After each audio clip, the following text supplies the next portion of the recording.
ഡൽഹി ജന്തർ മന്ദിറിൽ സമരം ചെയ്യുന്ന വിദ്യാർത്ഥികൾക്ക് ഐക്യദാർഢ്യം പ്രഖ്യാപിച്ചുകൊണ്ട് സിപിഐ കൊടുങ്ങല്ലൂർ മണ്ഡലം കമ്മിറ്റിയുടെ നേതൃത്വത്തിൽ സായാഹ്ന ധർണ നടത്തി. കൊടുങ്ങല്ലൂർ വടക്കേ നടയിൽ നടന്ന ധർണ സിപിഐ സംസ്ഥാന കൗൺസിൽ അംഗം ടി കെ സുധീഷ് ഉദ്ഘാടനം ചെയ്തു.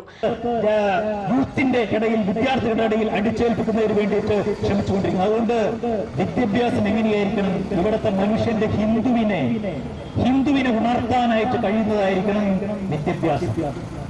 ഇതാണ് വിചാരധാരയിൽ എഴുതി വെച്ചിരിക്കുന്നത്. ഹിന്ദുവിനെ ഉണർത്താനായിട്ട്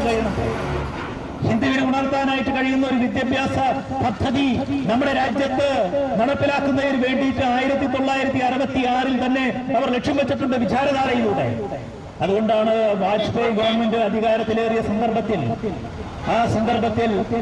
അന്ന് വിദ്യാഭ്യാസ വകുപ്പിന് വേറൊരു പേരാണ് അവർ കിട്ടിയിരിക്കുന്നത്. എന്താണ്? ഹ്യൂമൻ റിസോഴ്സ് അല്ലേ, മാനവ വിഭവ വികസന ശേഷി വകുപ്പ് എന്നാണ് അതിന് പേരിട്ടിരിക്കുന്നത്.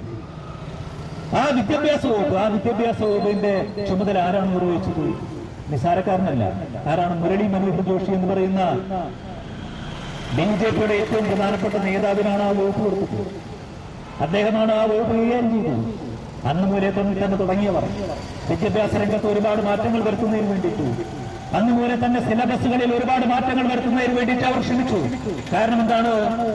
സ്വതന്ത്ര ഇന്ത്യയിൽ നമ്മുടെ രാജ്യത്തെ വിദ്യാഭ്യാസ രംഗത്ത് പണ്ഡിറ്റ് ജവഹർലാൽ നെഹ്റുവിന്റെ കാലഘട്ടം മുതൽ ആരംഭിച്ച വിദ്യാഭ്യാസ പദ്ധതികളിലൂടെ നമ്മുടെ രാജ്യത്ത് കുട്ടികളുടെ മനസ്സിലേക്ക് ഒരുപാട് തെറ്റായിട്ടുള്ള കാര്യങ്ങൾ അവരുടെ മനസ്സിലേക്ക് കുത്തി നിറക്കുന്നതിന് വേണ്ടിയിട്ട് മണ്ഡലം secretary advocate V R Sunilkumar അധ്യക്ഷത വഹിച്ചു.